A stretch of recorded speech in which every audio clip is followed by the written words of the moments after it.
Oke baik, kembali lagi bersama saya, Presiden Tukahapo.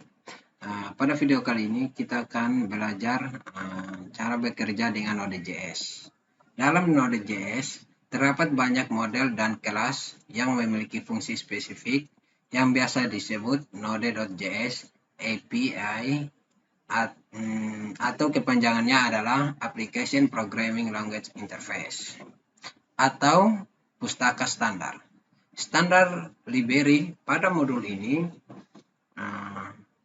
kita hanya menjelaskan tentang materi-materi esensial yang perlu dipahami. Pada saat kita bekerja di lingkungan Node.js, dalam bab ini kita akan membahas tentang konsep dasar dalam Node.js dan penggunaan modul-modul maupun kelas-kelas penting yang telah disediakan di dalam Node.js. Kita mulai dari materi pokok yang pertama, yaitu konsep-konsep dasar Node.js. Sebelum melangkah lebih jauh ke pembahasan selanjutnya, pada bagian ini kita akan membahas sekilas tentang konsep-konsep dasar di dalam Node.js, agar kita dapat memahami cara kerja dari aplikasi yang dibuat menggunakan Node.js. Yang pertama yaitu Programming Event Drive. Tulisannya dapat dilihat di layar. Dalam proses eksekusi kode, Node.js menggunakan mekanisme event driver. Dalam mekanisme ini, suatu aksi akan dilakukan ketika kejadian atau event tertentu terjadi. Mekanisme event drive pada umumnya digunakan pada aplikasi-aplikasi berbasis GUI atau pada saat kita menggunakan JavaScript untuk manipulasi objek DOM atau dokumen objek model lingkungan web browser. Sebagai contoh, suatu aksi akan dilakukan setelah tombol tertentu diklik atau setelah item di dalam combox diubah. Aksi biasanya ditulis dalam bentuk fungsi dan sering disebut sebagai event handlers. Kode yang digunakan untuk mengenai event tertentu pada saat aplikasi Node.js dieksekusi, Node.js akan menjalankan event log dan aplikasi akan berada dalam keadaan diam atau idle sampai mendengarkan atau menunggu suatu event file terjadi. Sebagai contoh, ketika terjadi permintaan dalam komputer klien, aplikasi Node.js akan mendeteksi permintaan tersebut sebagai event dan akan menjalankan fungsi yang dijadikan sebagai event handler. Perhatikan contoh kode di layar ini. Pada contoh kode di layar, kita membuat objek dari kelas HTTP server atau kelas server yang berada di dalam modul HTTP.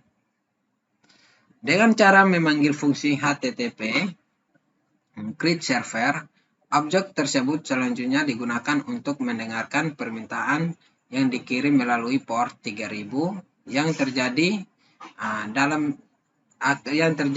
akan memicu event request yang kemudian akan ditangani oleh fungsi onRequest. Kelas event emulator. Berikutnya kita akan pelajari kelas event emulator. Node.js fasilitasi mekanisme event drive melalui kelas event emulator yang berbeda di dalam modul event. Sebagian besar kelas di dalam Node.js merupakan turunan dari kelas event emulator. Semua objek dari kelas event emulator dan kelas-kelas turunannya dapat memicu terjadinya event tertentu. Sebagai contoh, VS readStream akan memicu event open ketika satu file dibuka untuk dibaca datanya. Node.js mengizinkan kita untuk mendefinisikan efek tertentu pada objek yang kita buat. Syaratnya, objek tersebut penuh dibuat menggunakan kelas EventEmulator atau kelas turunan dari kelas EventEmulator. Perhatikan contoh kode berikut ini. Saya buka Visual Studio Code.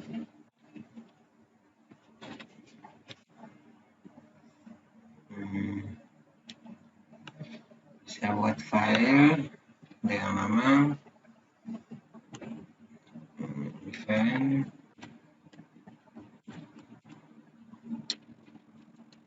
yes.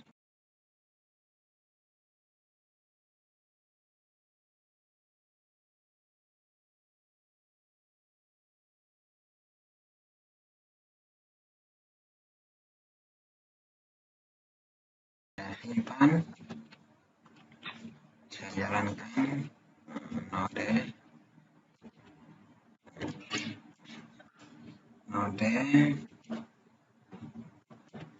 event emit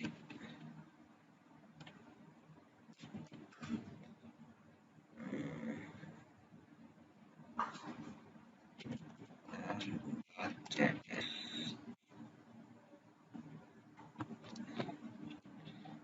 Maka hasilnya seperti ini.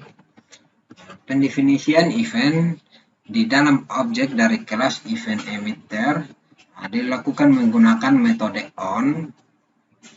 Metode on adalah metode yang diwariskan dari kelas EventEmulator yang merupakan alias dari fungsi headListener.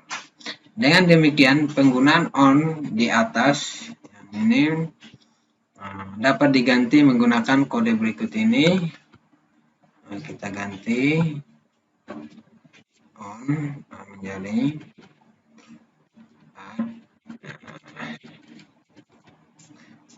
headListener.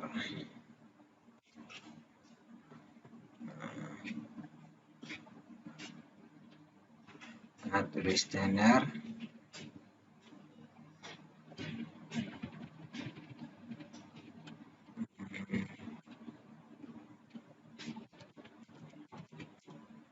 selesai. Oke, saya simpan, saya ref dulu,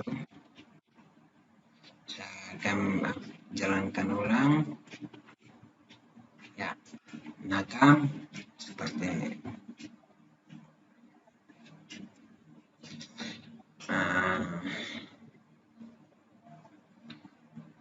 Untuk memicu terjadinya event tertentu, kita perlu menggunakan atau perlu memanggil metode emit dengan nama event sebagai nilai parameternya. Sebagai contoh, untuk memicu terjadinya event mulai, kita perlu menulis kode seperti berikut.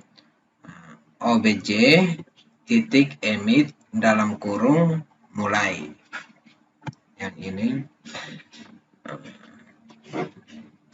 Jika kita lebih memilih untuk membuat kelas baru turunan menjadi kelas EventEmulator, maka kode di atas dapat diganti sebagai berikut ini. Saya buat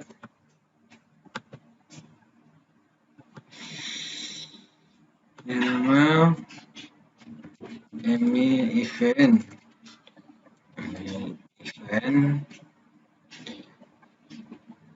event emitter 1 JS.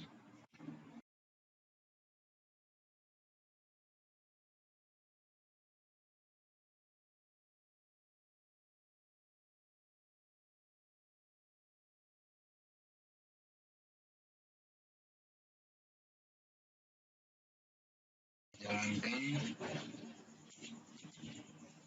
node ya,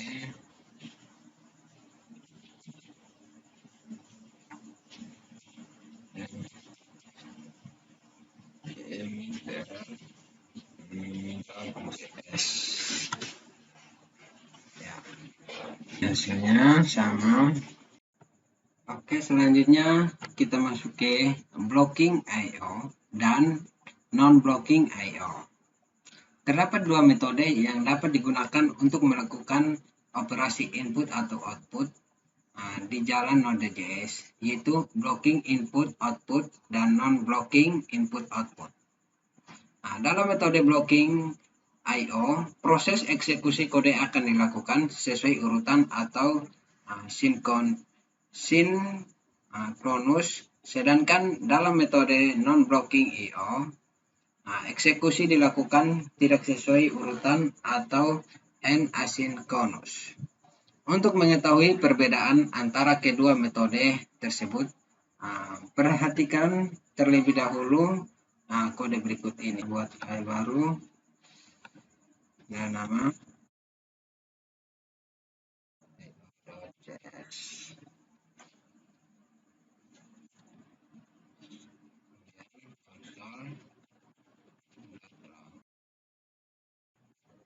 Ya, saya simpan, saya jalankan model blocking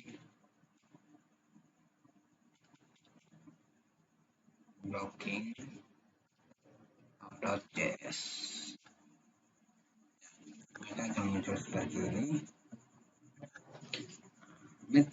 Pada metode blocking I/O seperti di layar ini, perintah program akan dieksekusi sesuai dengan urutan, artinya perintah kedua akan dieksekusi setelah selesai dikerjakan. Demikian juga dengan perintah ketiga yang akan dikerjakan setelah perintah kedua selesai. Selanjutnya perhatikan kode berikut ini yang menggunakan metode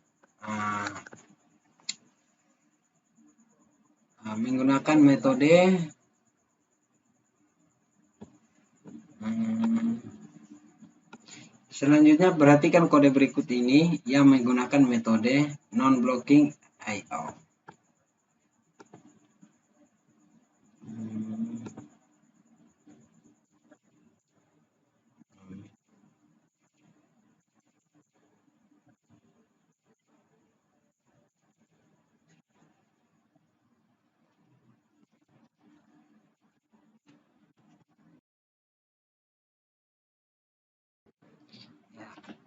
Saya simpan, saya jalankan model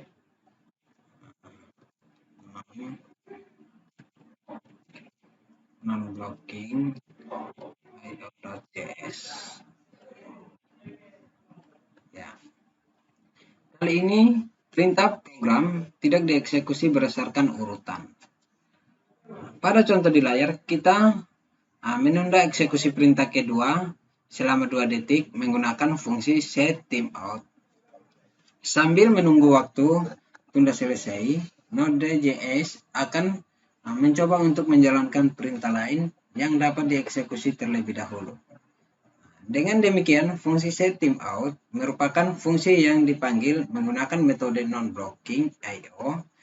Sebagian besar pustaka yang berkaitan dengan di dalam Node.js disediakan dua versi, yaitu versi untuk blocking I/O, versi untuk metode non-blocking I/O. Fungsi-fungsi yang menggunakan metode blocking I/O pada umumnya ditandai dengan akhirnya syn, yang berarti sinkronus. Sebagai contoh untuk membaca isi file, kita dapat menggunakan metode blocking I/O dengan memanggil fungsi vs read file syn. Perhatikan contoh berikut ini.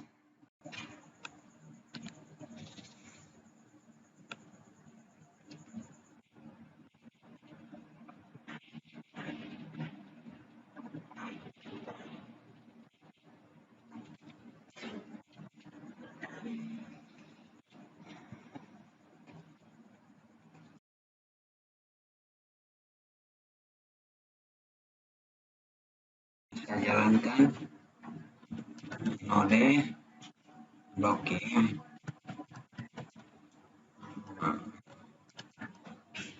yang satu.js. Maka ialah isi file. Aku mengucap syukur pada kepada laku dan file selesai dibaca.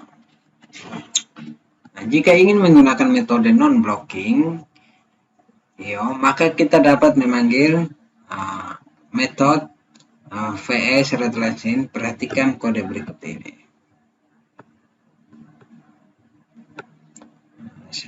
Ini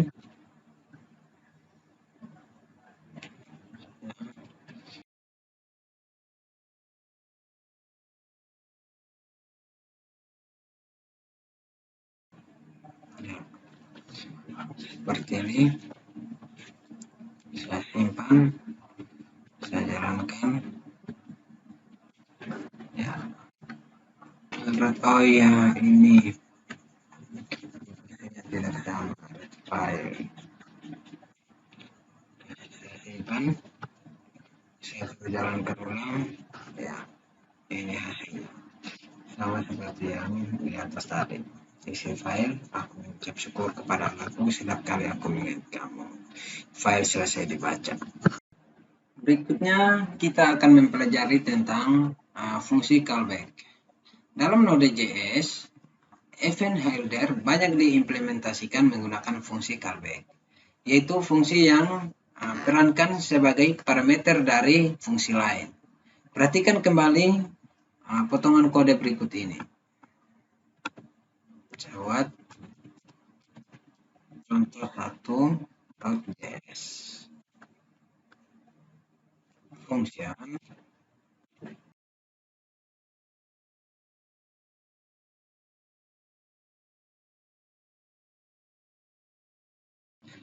pada kode di layar ini berfungsi onRequest dijadikan sebagai fungsi callback pada saat memanggil metode on dari objek server.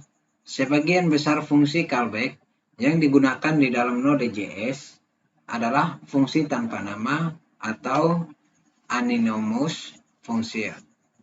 Dengan demikian, kode di layar ini dapat ditulis sebagai berikut.